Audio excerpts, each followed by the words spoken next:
Hey everyone, Chemistry here. I'm going to be showing you the basics of FL Studio.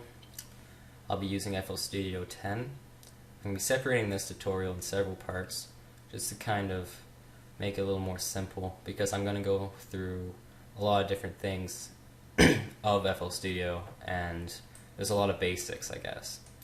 Well, the first thing I'm going to be showing you is just the interface.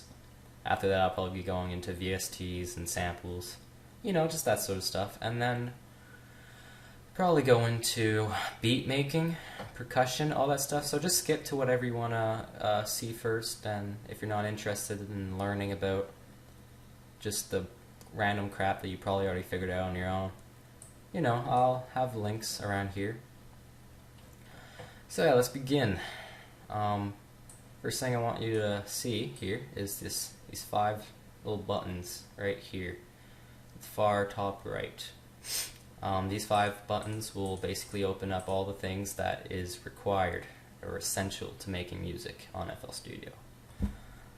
I suggest you move this little button pad all the way over here to around the middle area. It's just easier to reach and a little more accessible. So I'll be going through all these 5 buttons here. First one to the far left will open up the playlist, which is where all your patterns go. All these patterns will basically construct the song. After that, we'll have the step sequencer right next to that. That is where all your patterns will be stored, and melodies and channels, which is where your samples are. After that, we have the piano roll, which is the melody making tool. Also, just kind of getting into very specific and detailed patterns and cuts and that sort of stuff. Next, we have the browser, basically your storage of all your samples. It'll come up on the far left here. It might be a little bit different, a little wider. I just like it to be just this little thin thing on the far left. Here you'll have all your samples downloaded from online websites or anything like that, all your samples. I have Vengeance Essential Club Sounds 1, 2, and 3. Also have some hardstyle samples here, just because I'm still starting out with the hardstyle and it's usually good to just start up with some samples and before you actually go and make all your sounds. So yeah, here is where you would drag kick drum or bass drum, for example, into the step sequencer, where you'll be able to manipulate it and activate it in certain times.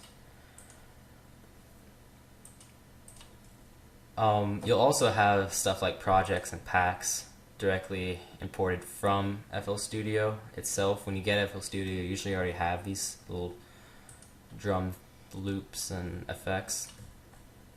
It'll all be stored here in the browser.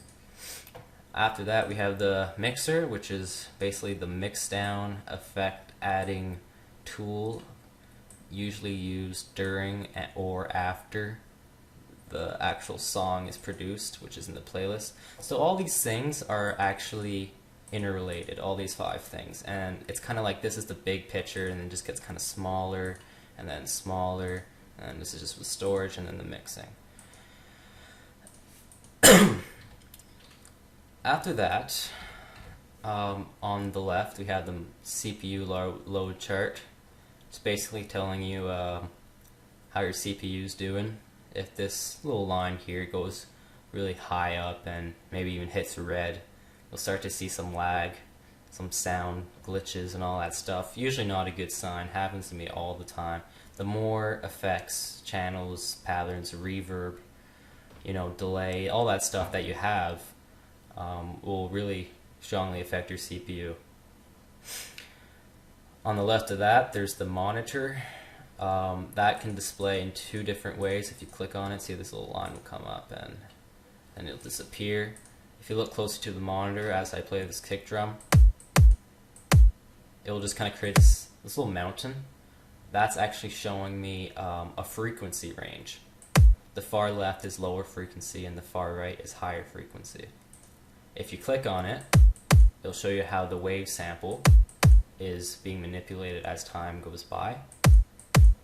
I usually like to look at the frequency of things. I don't know, I think it's just more helpful than just looking at the wave sample. Right here is just, it just tells you the little, how much bars you've been through in the entire song. Up here we have pattern and song. If the pattern light is lit up, then if you press play, you'll see that the step sequencer here will be playing the individual pattern that you've selected. If you hit song, then it will just play the entire song, which should be placed in the playlist. I don't know where else it would be placed.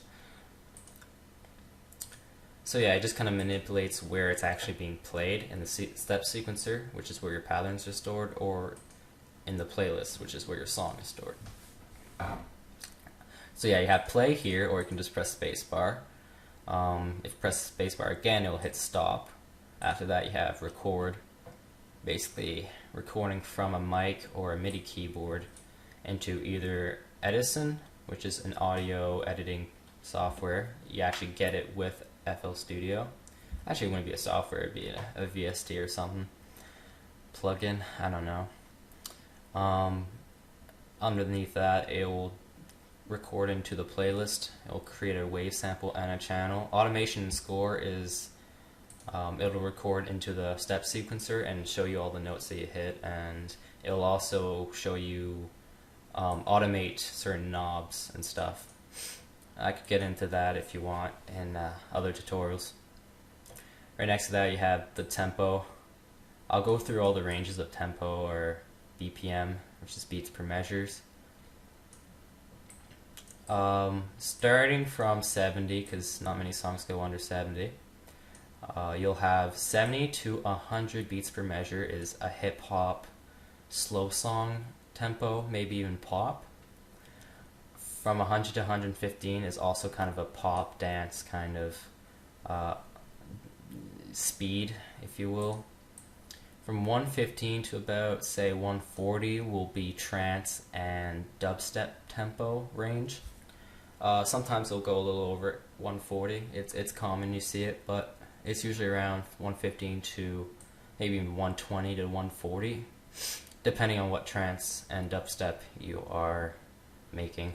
From 140 to, say, 155, you'll have the hardstyle, hands-up techno, basically the generic electronic music sound range. So I'd probably keep it around that kind of speed from 140 to 155, unless you're really aiming towards a more slow trance thing. So from 155 to like 180 will be hard trance, happy hardcore, and UK hardcore, all that stuff, all that fast stuff. It's really quick, so only exceed 155 beats per measure if you're really planning on making a really quick song. So after that you have the pattern, which is right next to the tempo. It's basically like a little scroller that goes through all your patterns. Just click and drag that and it'll go through pattern 1, 2, 3, 4. If you look at the bottom left, you'll actually see that I'm scrolling through all the lights, or all the patterns here. If I lift that up a little more, here you'll see I'm just scrolling through all these patterns very quickly, so that's pretty useful. Here are all these kind of preferences, all these lights. Some are on, some are off. Turn them on if you want.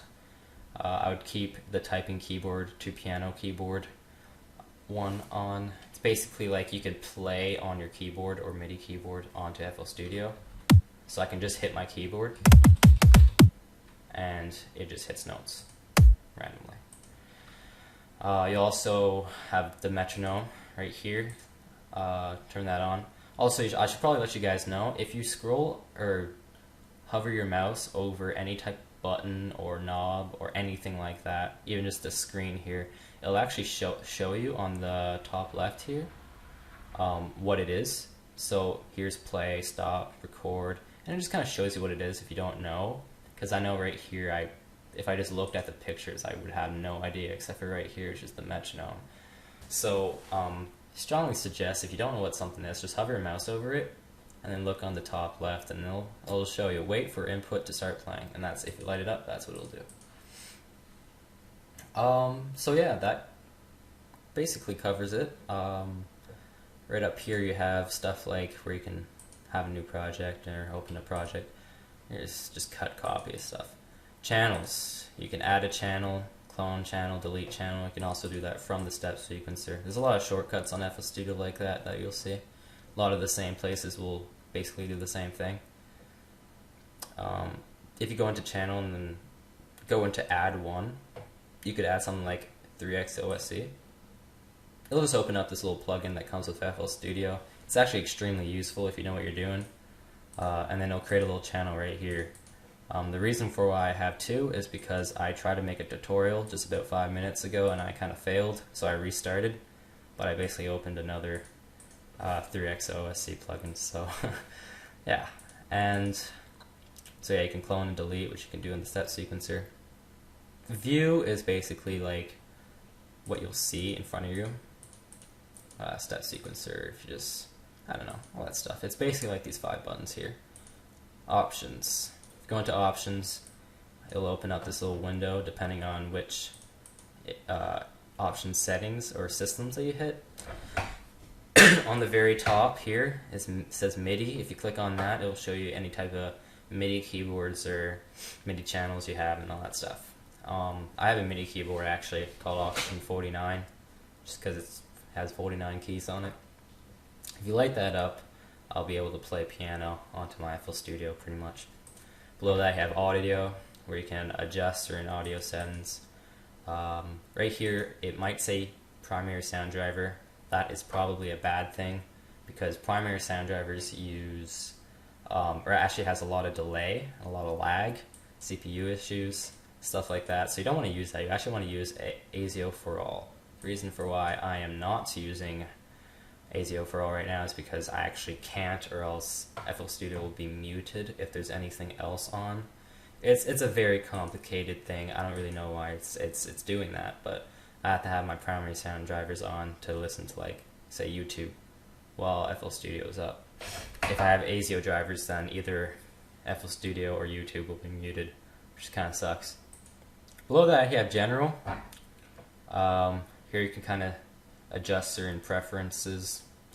Under advanced, you can actually go way down to the bottom here, and it will enable or disable the pattern blocks, which is pretty much famous in FL Studio. If I disable that or take off the light here, turn off the light, it'll, all the little list of patterns here that you saw earlier, it actually goes away. If I turn that back on, there are the famous pattern blocks that everyone loves. Alright, so I think that's about it. So that's part 1 of this tutorial. I'll go into a little more VST stuff in about a minute actually, so skip to that next.